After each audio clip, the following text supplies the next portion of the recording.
নমস্কার বন্ধুরা, আজকের রেসিপি হলো বেগুন ভাজা কম তেলে। দেখুন আপনারা আমি কিভাবে বেগুন ভাজি। এই যে বেগুনটা এইভাবে করে কেটে নিয়েছি। এতটুকু পুরু করতে পারেন, এর চেয়ে বেশি পুরু করলে একটু সেদ্ধ হতে সময় লাগবে। এখানে আমি লবণ দেব আধা চামচ, আর হলুদের গুঁড়ি দেব আধা চামচ, আর একটু চালের গুঁড়ি দেব 2 চামচ, 4 চামচের। এখানে আমি ফ্রাই প্যান দিয়েছি, চুলা ধরিয়ে গরম হয়ে গেছে। এখন এই 1 টেবিল চামচ তেল দেবো, বেশি তেল দেব না। এই তেলেই বেগুন ভাজা তৈরি হয়ে যাবে। দেখুন কীভাবে আমি বেগুনটা ভাজি। এখন এই চাউলের গুঁড়ি দিয়ে মেখে ভাজা দেবো।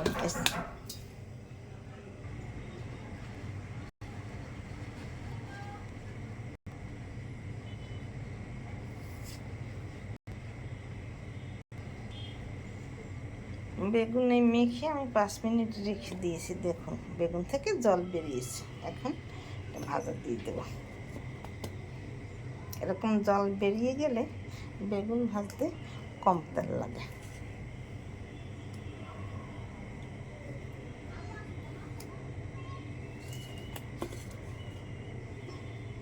আর একটু চালের গুঁড়ি দিয়ে ভাজা দিলে আরও তেল কম টানে। এখন ঢাকা দিয়ে একটু সময় রেখে রাখবো। ঢাকনা তুলে দিলাম।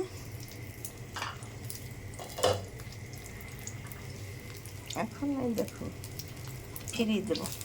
এই একটু তেলও টানি না, দেখবেন এইভাবে 5 মিনিট মেখে রেখে দিলে তেল আর টানে না। যে তেল দিয়েছি সেই তেলই রয়ে গেছে। দেখুন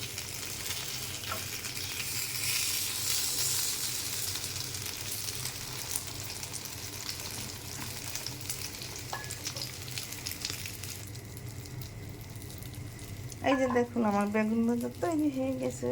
কম তেলে একটু তেল, ওই যে দেখুন এই সব তেল এইভাবে রয়ে গেছে। এইভাবে একটু সময় মেখে রাখলে তেল টানি কম। আমার বেগুন ভাজা তৈরি হয়ে গেছে।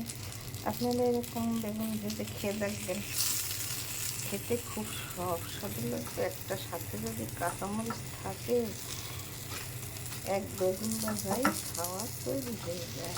এখন আমি প্লেটে নামিয়ে নেব।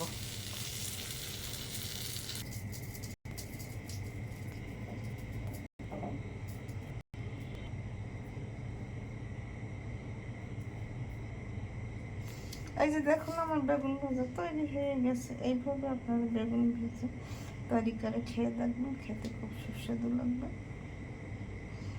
আমার চ্যানেলটিকে লাইক কমেন্ট শেয়ার দিয়ে পাশে থাকবেন। ধন্যবাদ, থ্যাংক ইউ।